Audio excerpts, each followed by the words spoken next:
Hello বন্ধুরা, আমি Nitu. Nitu fun with food চ্যানেলে সবাইকে স্বাগতম। আজকে সুপার টেস্টি বেগুনের এমন একটা রেসিপি দেখাবো যেটা আপনি সামান্য কয়েকটি উপকরণ দিয়েও কয়েক মিনিটের মধ্যেই বানিয়ে ফেলতে পারবেন। আর এটা ভাত বা রুটি যে কোনো কিছু দিয়েই খেতে পারবেন। খেতে কিন্তু অসাধারণ লাগে। বেগুন প্রিয় মানুষদের জন্য তো বটেই, যারা বেগুন খেতে ভালোবাসেন না তারাও হাত চেটে খাবে। বেগুনগুলো এইরকম চার ফালি করে কেটে নিয়েছি।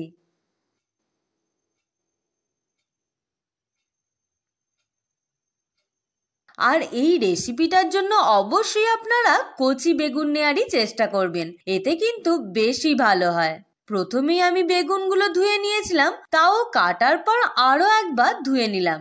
তারপর দিয়ে দিলাম হাফ চামচ লবণ, হাফ চামচ হলুদ গুঁড়ো আর সামান্য কয়েক দানা চিনি। এখানে আপনারা চাইলে লঙ্কার গুঁড়ো মাখিয়ে নিতে পারেন। ভালো করে এইরকম ঘষে ঘষে মাখিয়ে নেব, যাতে সবের গায়ে ভালো করে নুন হলুদ ঢুকে যায়।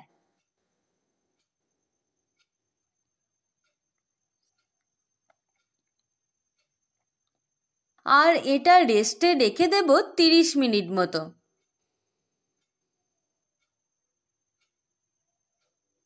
দেখুন, এটা 30 মিনিট রাখার পর ভিতরের জলটা প্রায় অনেকটাই বেরিয়ে গেছে।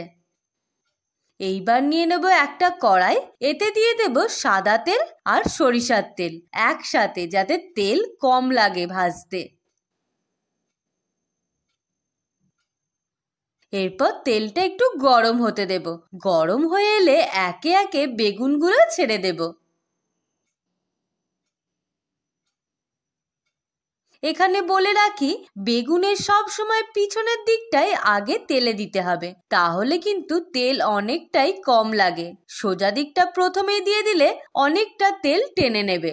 বেগুনের কালো পিঠটা হয়ে গেলে তবেই সাদা পিঠটা উল্টাতে হবে। এই রকম করে মিডিয়াম ফ্লেমে বেগুনগুলো ভেজে নেব, খুব লাল লাল করে ভাজবো না।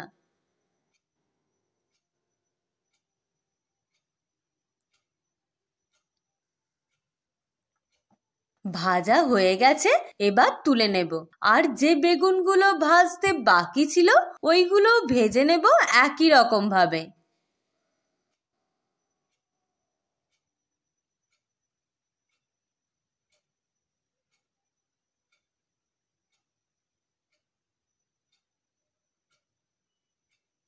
বেগুন ভাজতে একটু বেশি তেল লাগে, তাই ভাজার পর একটু তেল রেখে প্রায় সব তেলটাই তুলে নেব।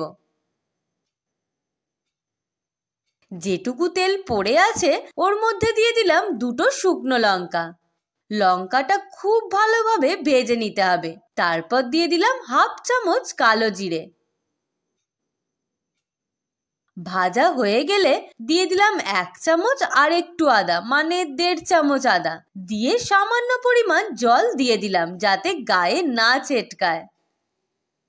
এবার ভালোভাবে ভেজে নিতে হবে।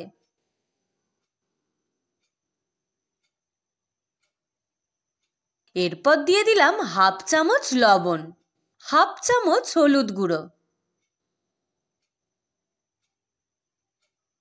1 চামচ লঙ্কার গুঁড়ো। লঙ্কাটা কিরকম ঝাল খেতে পছন্দ করেন সেই অনুযায়ী দিয়ে নেবেন।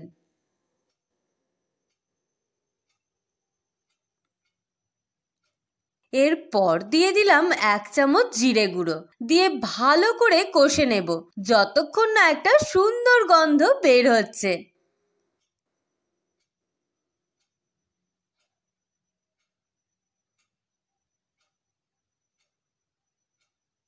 এটা 150 গ্রাম দই ভালোভাবে ফেটিয়ে নিয়েছি।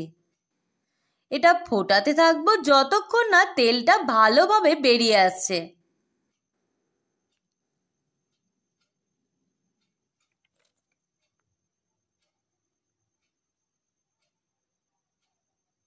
ফোটার মাঝখানেই দিয়ে দিলাম হাফ চামচ চিনি, দিয়ে আবারও 5 মিনিট মতো ফুটিয়ে নেব।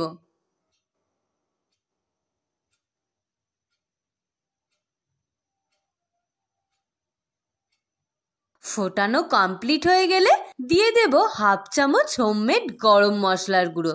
ভালোভাবে নাড়িয়ে বেগুনগুলো দিয়ে দিলেই রেডি দই বেগুন। তাহলে দেখতেই পেলেন কত সহজে আর কম সময়ে এই রেসিপিটা বানানো যায়। তাহলে আর দেরি না করে ঝটপট বানিয়ে ফেলুন আর পরিবারের সকলের মন জয় করুন। রেসিপিটা সহজ হলেও খেতে কিন্তু দারুণ টেস্টি হয়েছিল।